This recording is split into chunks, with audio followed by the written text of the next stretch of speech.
you guys ready to see Mammoth Cave? Yes. It is a beautiful day to go underground. Fat man's misery. Wasn't that bad. I'm not that fat. It wasn't that bad. Welcome to the longest known cave system in the world. Mammoth Cave National Park, located in southern Kentucky about 85 miles south of Louisville, is an explorer's paradise. Mammoth Cave is currently mapped and explored at 426 miles, but keep in mind that is just what has been discovered to date, and each year several new miles of cave can be discovered through a partnership between the park and the Cave Research Foundation. With over a dozen different underground tours to choose from, plus beautiful hiking trails above ground, you can easily fill an entire weekend here at Mammoth Cave. Because most of the park's main attractions are underground and all require tickets, there is no entrance station to pay a fee or show your park pass. Most visitors spend their time in this central area, which is where you'll find the campground, visitor center, and departures for all the cave tours. Well, hello from Mammoth Cave Campground. We made it. Last time you saw us, we were all the way over on the West Coast, and now we're here in Kentucky, and we cannot wait to take you along to Mammoth Cave National Park. We have some cave tours lined up for tomorrow and some hiking to do today. We're going to head to the visitor center and get the lay of the land and check all of that out. We just checked into the campsite here, which does have a dump station and fresh water fill. We're in site 111 in Loop D, and it's a beautiful site. There are like super fall vibes here right now. The colors of the trees are just so vibrant and so beautiful. It's going to be a great weekend. We had a great stop at the visitor center, which has all kinds of awesome interactive exhibits, tons of information, including the park film, which we always recommend checking out. Tell you about in a minute. But we got our magnet, our passport stamp, and we got a little trail map so we can take Scout out, because all of the trails here are dog friendly as long as they're on a leash. So the park film was excellent and gave us a really good foundation for how they mapped out the cave system here, which is the longest in the world. We also stumbled upon a second film, which we would definitely recommend checking out and keeping your eyes peeled for. It's all about the wildlife that's found in the cave system here. For example, there's an entire species of eyeless fish that are found in the rivers of the cave. There are bats, there are crickets, there's even something called the Kentucky shrimp. It was fascinating to learn about and is making us even more excited for getting underground. We also wanted to make sure we knew where we were going for our cave tours. You have to book the cave tours in advance on recreation.gov, and they leave from different areas. Some of them you can walk out to from the visitor center, some you have to board a bus. So we'll be doing both of those tomorrow. We have the lay of the land. We're super excited. During the first 50 years of Mammoth Cave's tourism, this was considered still the American West. This part of Kentucky was very, very difficult to navigate. And so in 1886, a spur line was built that would connect Park City with Mammoth Cave for $3. That's good value. For $3, it would take you along about an 8-mile route, and it would stop along the way so you could check out other area attractions before the main attraction, Mammoth Cave. And so what's behind us is what they called a dummy locomotive. So the dummy locomotive would pull the cars, like what's next to it, and that would be what you would ride on for $3. So one of the coolest things about Mammoth Cave is that the entire park is dog friendly above ground. They just have to be on a leash. Scout is literally like shaking with anticipation right now because we asked her if she wanted to go on a hike. You excited? Scout, are you ready? You can go on an adventure? Definitely getting a fall overload with all the colors. It is beautiful right now. So we're on the Green River Bluff Trail. It's 0.6 miles to the overlook, which one of the rangers said is just breathtaking right now. It overlooks the river because of the fall colors and stuff. I'm hoping for a really amazing sunset shot. Fingers crossed. Wow, it's beautiful. Very pretty. Just learned a very fun fact from the sign here. Kentucky has lots of rivers and streams. In fact, over 90,000 miles of navigable water. That's more than any other state except Alaska, and we know how big Alaska is. That's incredible. After our little hike with Scout, we headed into Cave City for a bite to eat at Bucky B's Barbecue, which has been featured on Guy Fieri's All-American Road Trip. They have loaded baked potatoes bigger than my head, filled with pulled pork and all the fixins, plus delicious platters with traditional southern sides, and don't forget the pie. We're over at the visitor center getting ready for our tours. It is a beautiful day to go underground. So we just checked the schedule for the day and they are completely sold out for the cave tours. It is a Saturday. That's why they recommend booking online in advance at recreation.gov. We noticed that they released the tickets pretty close to the dates that we were coming, so make sure you keep checking back. I had looked yesterday and they released the schedule through the end of November. So go online and read all of the tour descriptions and make sure that you're booking as early as you can to get the one you really want. This is the first call for the 945 historic tour, now meeting at Shelter A behind the Visitor Center. I just want to give you guys a little idea of what we're going to be doing today. Today we're going to be going through a really cool part of the cave. You're going to see a lot of variety. You're going to see really big passageways and kind of narrower ones. We're going to go through this place called Fat Man's Misery. It's going to be really skinny tiny. Everybody fits through it, so don't worry about that. But if you're a little bit claustrophobic, that's something to keep in mind. We're also going to be going through a place called Tall Man's Agony. So when we go through there, you're going to have to bend down kind of like this and walk through it. Visitors who need to walk at a slow pace, walk up front with me. You'll help me set the pace. If you want to walk a little bit faster, go towards the back. All right, are you guys ready to go in the cave? Yeah.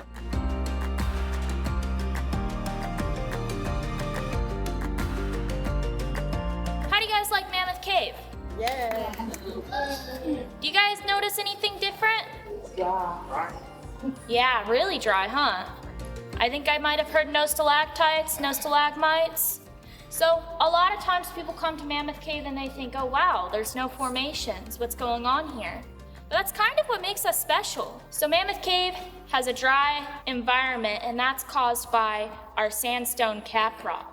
And that sandstone cap rock doesn't allow water to get in through our roofs. We were all formed by water, but after it was formed by water, that water leaves the passageway, it dries out, and it leaves this really nice dry environment behind. The lack of water getting through the roof doesn't allow for the formation of things like stalactites and stalagmites and flowstone and stuff like that. So we aren't a very decorated cave, but Mammoth Cave is kind of special for that exact reason. Formations cause breakdown. Formations eventually will either grow up so big that they kind of enclose in on each other, or it'll cave in. It won't be able to support itself any longer. And that's why Mammoth Cave is able to be such a long cave. In case you didn't know, we're over 426 miles long officially, but we're likely much longer. The first tour was in 1816, and since then, we've been giving tours, and we've gotten a lot of history since then. However, things have changed significantly since the first tour. Look at the ground that you're walking on. You're walking on these beautiful pavers. In the 1800s, they would have been walking over rocks just like this. We also have bright, beautiful lights. Back then, they would have been led by lantern lights. So try and kind of look around towards the other way. Don't look at the flame, but kind of look at the ceilings, look at the wall. It's a lot more mysterious, isn't it? And so things were so incredibly different. Here you start to see names written on the rocks, and as we go down into the next passageway, you'll see more and more. For the past 200 years, visitors have been leaving their mark on Mammoth Cave. We have signatures from all different time periods, but there's a little bit of a difference between some of them, and I have a fantastic example. So over here, we have Earl Allen, 1867. That's historic. Right next to him, we have Bob Eichel, 1967. What do you guys think the difference is? Bob Eichel is a federal offense. I saw that. Wait, you saw that? Yeah. This is so cool. We just went through probably like the most challenging part, I think, where we had to crouch. I did hit my head. She said she does it once a week, so I don't feel so bad.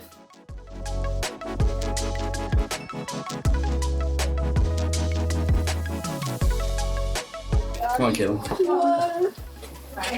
Wow. I think this is the part she was talking about if you're claustrophobic. Okay, so let's talk about this tour. It's about 2 hours long. There's definitely steps. If you are concerned from a claustrophobia standpoint, it is a legitimate concern. Fat Man's Misery is very tight, very narrow. I don't typically like confined tight spaces, but it's very well lit. There's lots of people around, so I didn't have any issues with it at all. But I mean, it is very narrow. You're winding through the rock formations. Fat Man's Misery. It wasn't that bad. I'm not that fat. It wasn't that bad. And there's a couple stairs too that are like that too. There was at one point when we were exiting out, the stairwell was maybe about 2 feet wide. If that worries you, it's okay. There's other tours.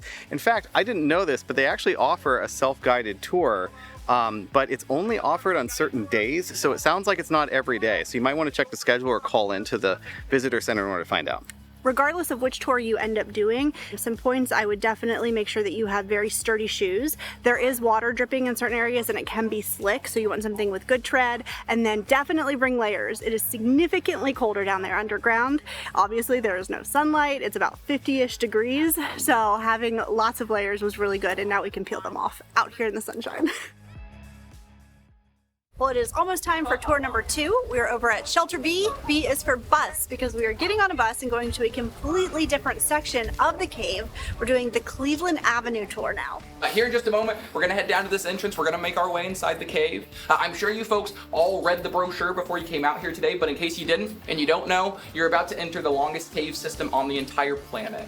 That 426 miles in length, that can be a pretty daunting, a pretty intimidating number. I do have to tell you, we will not be seeing all of that today. We're gonna be seeing about a mile of the cave.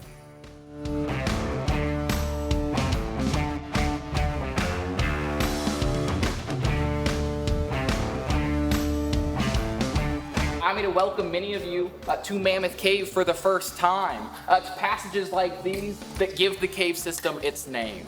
Contrary to popular belief, no woolly mammoths living down here, but no such luck. Just means big. There's an entire unseen world down here, a complete labyrinth to this cave that you don't really notice whenever you're on the surface. And just as you have that kind of disconnect when you're on the surface to what's beneath you, now that we're down here, it's gonna be very hard for y'all to tell where we're at in relation to the surface.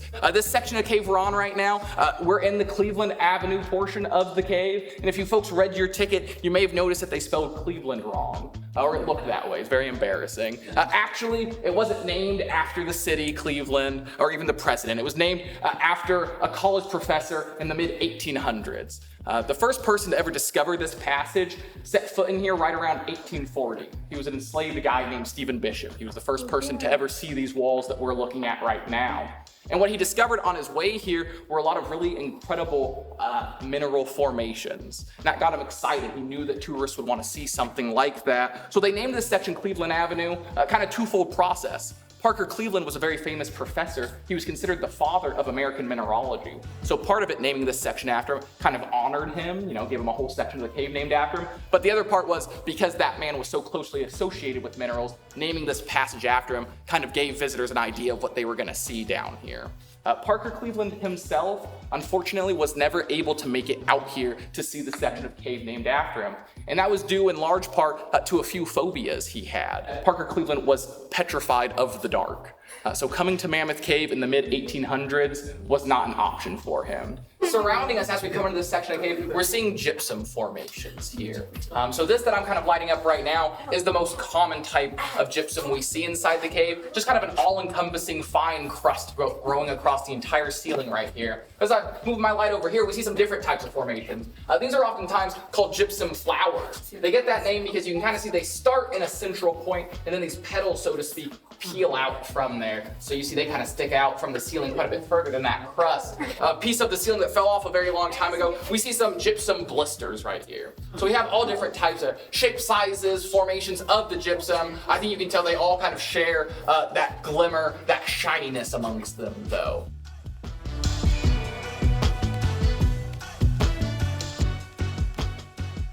These are some more of those gypsum blisters we were talking about before. These ones are just quite a lot larger than the ones we saw previously. Whenever Stephen first made his way through here, he compared this room to kids having a snowball fight, with the snowballs just getting stuck up here on the ceiling. So that's how we got the name Snowball Room here. The dining room part came in years later. And that's largely due to this over here you may be able to see. They used to have a cafeteria down here. They used to serve and prepare food inside the cave. That began in preparation for us to become a national park in 1941. So they started serving meals down here in the 1930s. And like I said, they weren't just serving meals down here, they were cooking, preparing the food inside the cave. We are in Kentucky. More often than not, they were making fried chicken down here.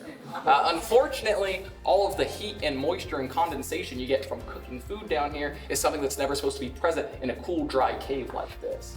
Those conditions, coupled with the bright white lights they were using back then, allowed mold and algae to grow on our Snowball ceiling up here. It took a team of interns coming down here with toothbrushes and a very weak solution of bleach to try to restore what we have. But in addition to that, we have a lot of these signatures over here that you folks may have spotted as we were going throughout the cave. We have a big concentration of them. Most visitors, they signed their name in the year they came. This signature is dedicated to their guide, Nick Bransford.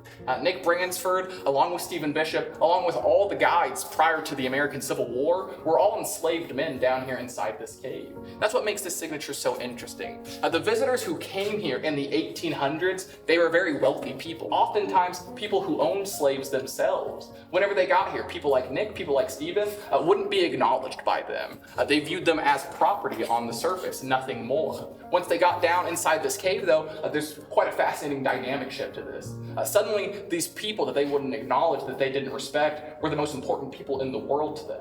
And rather than Nick or Stephen holding these groups hostage inside the cave, that they couldn't get out without them, they just ended up forming real connections with them down here inside the cave. And that is perhaps best embodied in a signature like this one, a group of wealthy visitors in the 1800s dedicating their signature to an enslaved man. It's a situation you don't see happen very often during that time period in America. Well, I have loved today because we've gotten two entirely different tours with two great leaders, and we got to see a lot of things that we didn't see on the first tour. Yeah, all the tours are so incredibly different. So if you have time to do 1, 2, 3 tours while you're here, I would highly recommend doing it because yeah, you're gonna get to see different things like the gypsum. And this one we didn't get to see in the historic tour. And we learned a lot about gypsum when we were at White Sands National Park. And it's so cool to be able to take things that we learn at different parks and apply them along our journey. That is so fun. And we finally got to see some wildlife. We saw some cave crickets. These look a lot more like spiders than crickets to me. They are kind of creepy. And he told us after we had walked all the way down the steps that had we looked up, there were hundreds above our heads. I'm glad he didn't tell us that until we were already down. Although on the way back up, I did kind of peek, but I didn't see any. Aside from the 200 steps down, the Cleveland Avenue tour had far less of the crouching and confined spaces. So keep that in mind if you're looking for something that maybe is a little bit less claustrophobic. Yeah, and during normal times, I say normal times because typically there is an elevator and you actually only go down the stairs, and then when you're coming back up, you take an elevator back up, so you don't go up the stairs. They also offer along the same route, the Cleveland Avenue route, they offer an accessible tour that goes down and up the elevators. Unfortunately, the elevators were closed today. In that section, once you were to get out of the elevators, there's a very nicely paved wide trail that you're able to go out. So again, just check the conditions of what's going on. They do a really good job of posting all that information on their website. On our next episode, it's off to wild and wonderful West Virginia, where one of us overcomes a major fear up high, and we spend some time learning about life as a miner down below. Come along as we explore the newest national park, New River Gorge. Thanks so much for watching. We'll see you next week.